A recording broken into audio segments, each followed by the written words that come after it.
Marc, chapitre 16.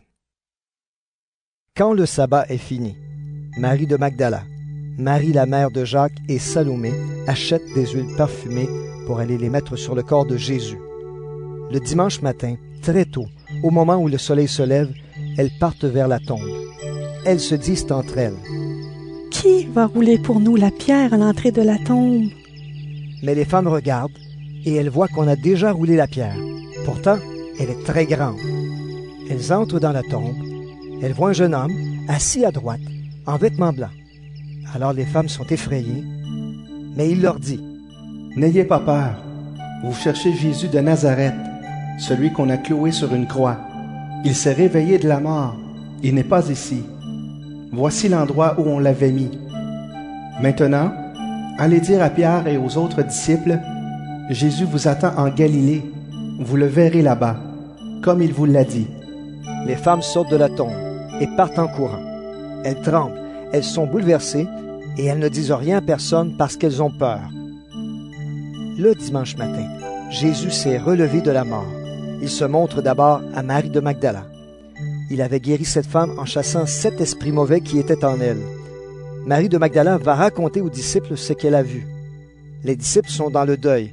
Ils pleurent. Ils entendent Marie leur dire: « Jésus est vivant, je l'ai vu. » Mais ils ne la croient pas. 2 disciples sont en route pour sortir de la ville. Jésus se montre à eux d'une autre façon.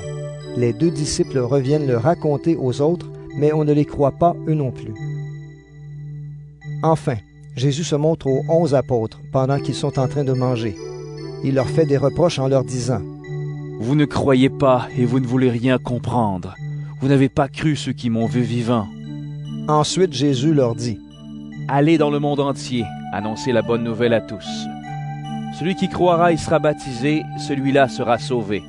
Celui qui ne croira pas, celui-là sera condamné. Et ceux qui croiront, voici comment ils montreront la gloire de Dieu en mon nom.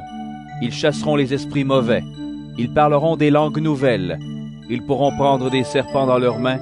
Et s'ils boivent du poison, ça ne leur fera aucun mal. Ils poseront les mains sur la tête des malades, et les malades seront guéris. » Après que le Seigneur Jésus leur a dit cela, il est enlevé au ciel et il s'assoit à la droite de Dieu. Les disciples partent pour annoncer partout la bonne nouvelle. Le Seigneur travaille avec eux et il leur donne le pouvoir de faire des choses étonnantes.